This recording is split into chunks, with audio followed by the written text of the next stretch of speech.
Everyone, will study about life cycle of taenia solium. तो taenia solium जिसको हम tapeworm या पोकवर्म भी बोलते हैं, तो आज हम पढ़ेंगे उसके लाइफ साइकिल के बारे में। तो लाइफ साइकिल स्टार्ट करने से पहले हमें ये चीज़ पढ़नी है कि ये जो टेपवर्म है या जिसको हम बोलते हैं पोकवर्म, बेसिकली ये अपनी लाइफ साइकिल कंप्लीट करता है 2 होस्ट में। It need 2 host to complete it life cycle.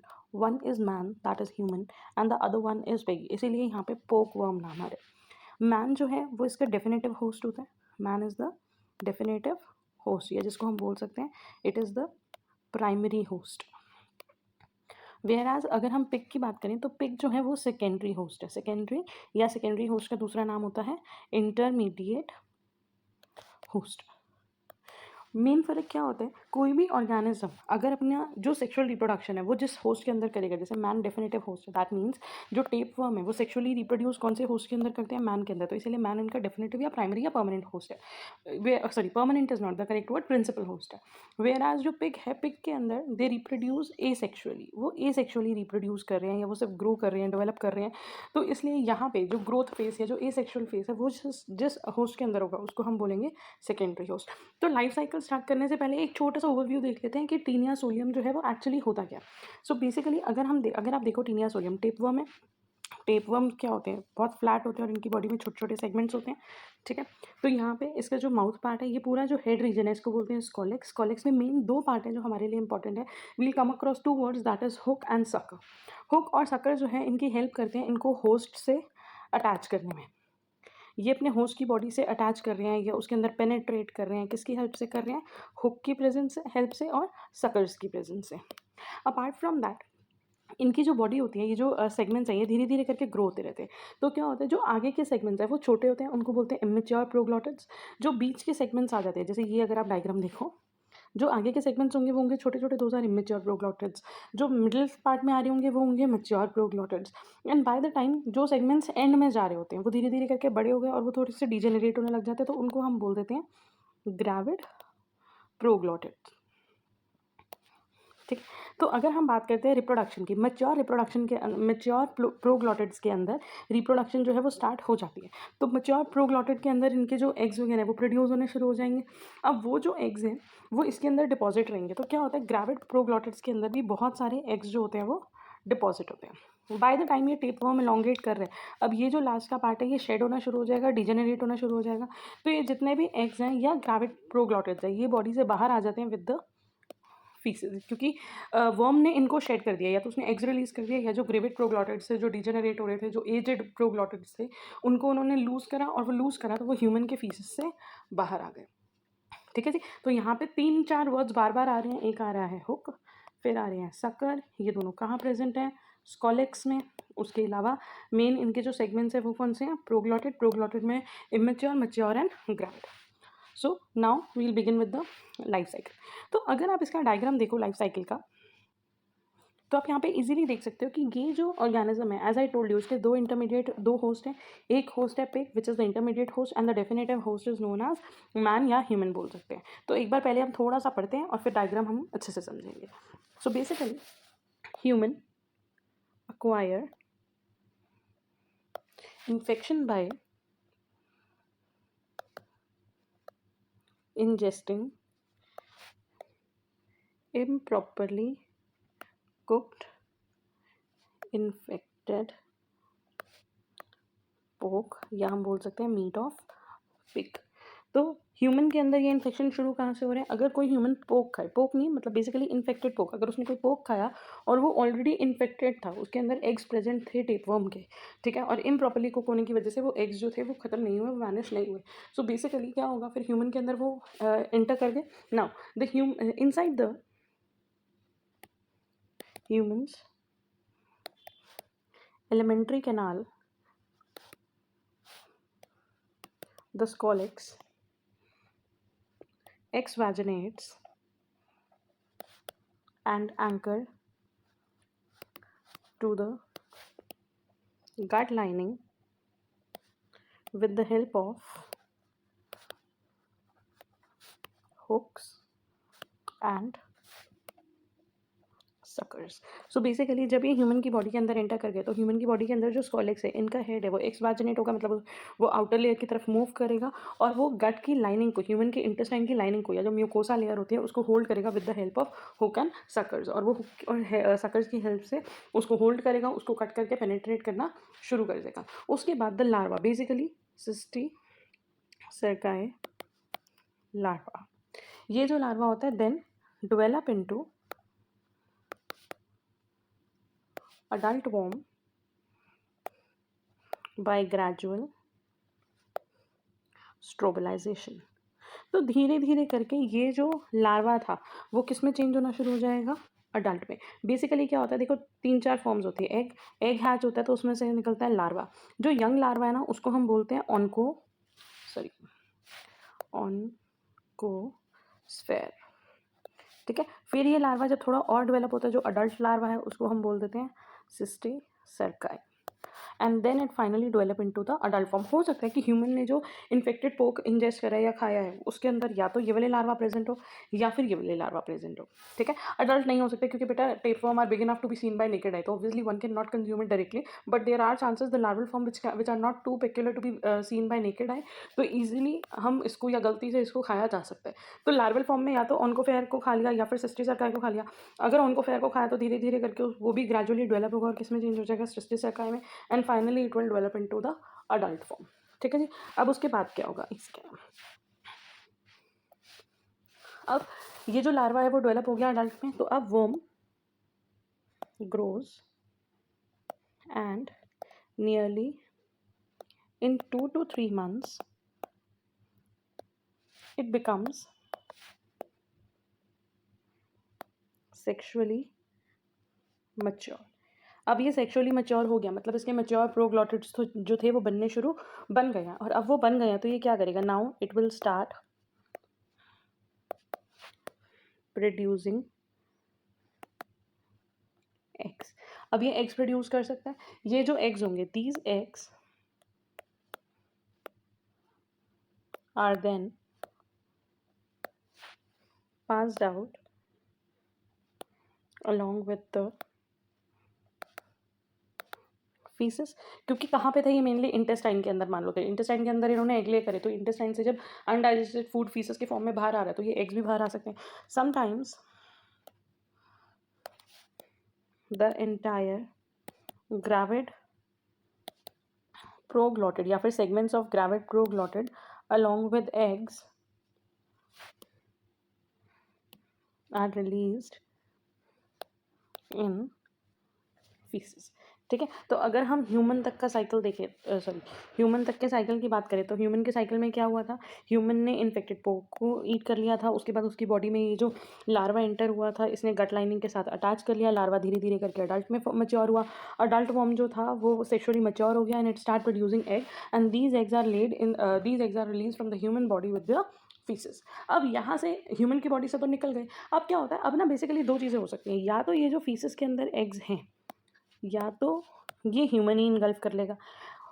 Actually क्या होता है, कभी कभी हमारी एक तो अनहाइजीनिक प्रैक्टिसेस जैसे बच्चों में हो सकती हैं कि वॉशरूम हो क्या है और उन्होंने हैंड वॉश नहीं करे, इसीलिए मैंडेटरी होता है, तो ये एनस टू माउथ इन्फेक्शन हो जाता है which is very common in children. ज़्यादातर वर्म्स के जो इन्फेक्शन होते हैं इसके लिए चांसेस होते हैं छोटे बच्चों में। या फिर मान लो हम ह्यूमन ने जो खाना खाया वो इन्फेक्टेड था, मे बी वही फ्लाइज वाला केस कि फ्लाइज इन फीसेस पे बैठी होंगी, फीसेस पे बैठने के बाद वो किसी फूड पे बैठी होंगी और वो फूड किसी ह्यूमन ने इनटेक कर लिया, तो अगेन ये जो फीसेस से था वो वापस किसके अंदर आ गया, ह्यूमन के अंदर। अब ये ह्यूमन के अंदर ही एग वापस वही साइकिल रिपीट होगी, एग हैच होगा, ऑनकोस्फेयर्स निकलेंगे, ऑनकोस्फेयर से बनेंगे सिस्टी सर्काई, वो अडल्ट फॉर्म में, एंड दस the cycle will be repeated, ठीक है। या फिर हो सकता है दूसरे इनके होस्ट है पिग। अगर पिग ने इन कंटामिनेटेड फीसेस या इन्फेक्टेड फीसेस पे फीड करा और उन्होंने इनको इंटेक कर लिया, अब ये कहाँ एंटर हो गए, पिग की बॉडी में। तो अब हमें देखना है कि अगर ये पिग की बॉडी में एंटर होते हैं तब क्या होगा। So basically pig ingested the eggs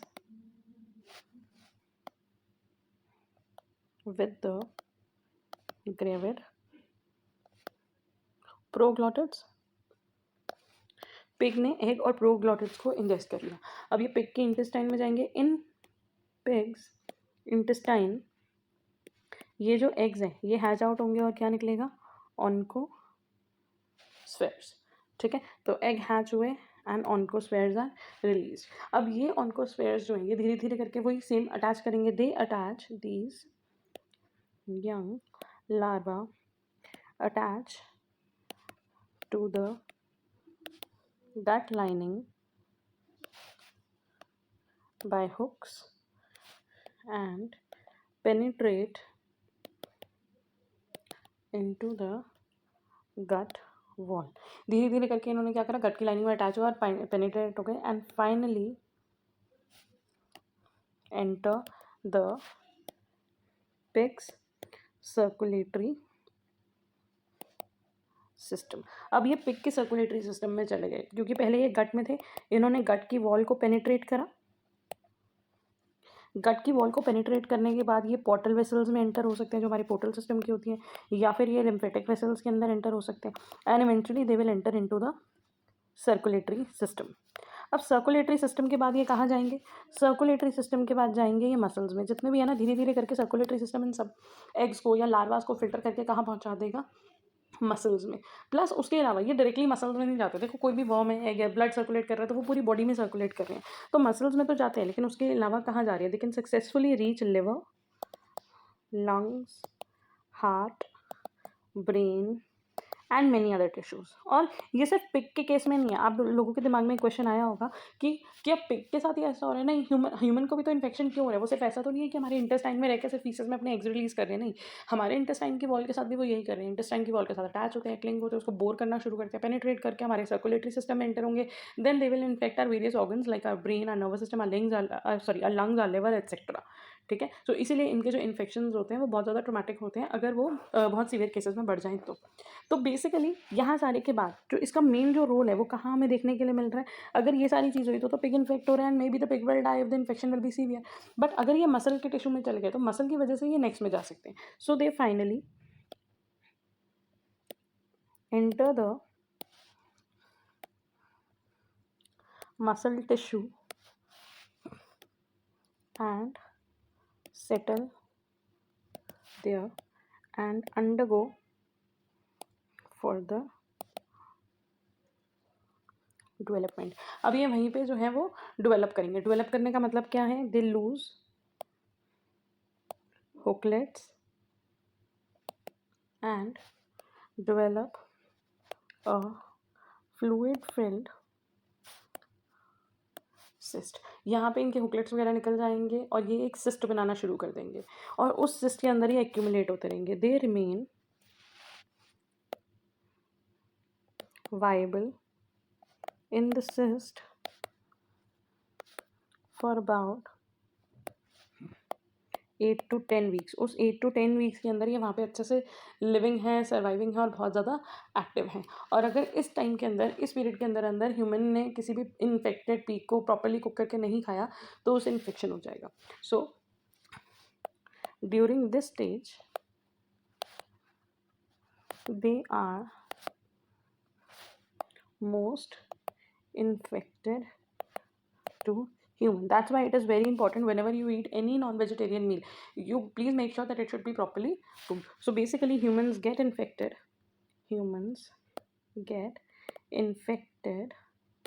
if they eat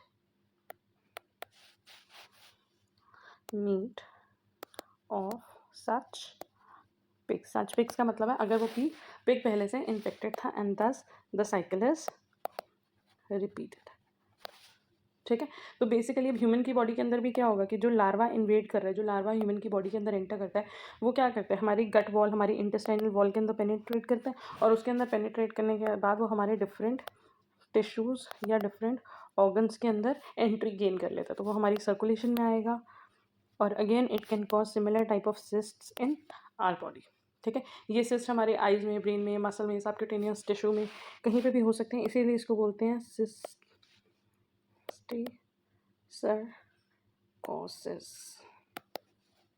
ठीक है, cysticercosis named after the larva which is important. So यहाँ तक आपको साइकिल क्लियर हुआ होगा, तो एक बार इसका डायग्राम देख लेते हैं। पीपल ईट रॉ और अंडर कुक्ड पोर्क और उसके बाद जो लार्वा है वो उनकी बॉडी में एंटर कर जाता है। लार्वा मैच्योर होगा, अडल्ट फॉर्म में डेवलप होगा, साथ के साथ वो वॉल के साथ अटैच हो जाएगा। अडल्ट वॉर्म के जो सेगमेंट्स हैं वो एग्स ले करेंगे उनके प्रोग्लॉटिड्स में और धीरे धीरे करके वो बॉडी वॉल से डिटैच हो जाएंगे। उसके बाद क्या होगा, उसके बाद वो जो एग्स हैं और प्रोग्लॉटिड्स हैं वो स्टूल के थ्रू, फीसिस के थ्रू बाहर आ जाएंगे।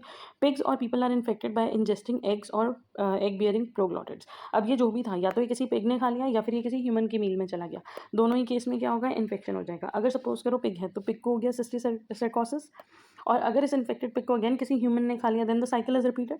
अगर सपोज करो इसको किसी पिग ने नहीं खाया और ये किसी ह्यूमन की बॉडी में एंटर होता है तो अगेन यही होगा, ह्यूमन की बॉडी में जो एग्स थे वो डेवलप होंगे स्फेयर्स में, स्फेयर्स के बाद वो एग्स हैच होंगे, लार्वा बनेंगे, लार्वा अगेन ग्रो करेंगे, तो ह्यूमन के अंदर इन्फेक्शन होगा cysticercosis, the spheres travel to muscle and organ and develop into cyst, और इस तरीके से ये साइकिल जो है वो रिपीट होती जाएगी। इसका डायग्राम बनाना बहुत इंपॉर्टेंट है। अगर आप डायग्राम प्रॉपर पिक्चर्स के साथ बना सकते हो, जितनी ज़्यादा पिक्चर्स के साथ बनाओ well and good, otherwise flow chart के फॉर्म में तो आप बना ही सकते हो। तो बेसिकली अगर हम ह्यूमन और पिग के अंदर दो कंडीशंस में अगर हम इसको डिवाइड करें तो हम देख सकते हैं कि ह्यूमन ने पोक ईट करा, उसके बाद वो डेवलप हुआ, ग्रेविड प्रोग्लॉटिड्स थे जो फीसेस में रिलीज हुए, या तो पिग ने इंजेस्ट कर लिया या वापस किसी ह्यूमन ने, पिग के अंदर वो माइग्रेट होंगे मसल्स के अंदर, वहीं पर डेवलप होंगे और देन ह्यूमन ने इनका कर लिया। ठीक है, likewise there is one more picture which I have attached. तो सोलियम एग्स जो थे वो इंजेस्ट करे पिग ने, पिग की मसल्स में गए, इन्फेक्टेड पिग को ह्यूमन ने खाया, ह्यूमन के स्टमक में गए, वहाँ पे अटैच हुए, इंटेस्टाइन में जाके अटैच हो गई और वहाँ पे फिर धीरे धीरे डेवलप हुए, एग्स जो थे वो फीसिस में बाहर आए और इम्प्रॉपर हैंडलिंग की वजह से ये फर्दर फिर ह्यूमन्स और पिग्स में इन्फेक्शन कॉज कर सकते हैं। ठीक है, so it is very important to draw the picture. मैंने आपको पहले भी बोला है डायग्राम बनाना बहुत इंपॉर्टेंट है। अगर आप ये वाला डायग्राम फॉलो करना चाहो, आप इस डायग्राम को बना सकते हो, बस आप ये कर लो कि आप डायग्राम मत बनाओ बट फ्लो चार्ट्स में पूरी इन्फॉर्मेशन स्टेप वाइज लिखो, and that is only the theory and the explanation. I hope you got through with the life cycle of taenia solium, that is the tapeworm या पोकवर्म।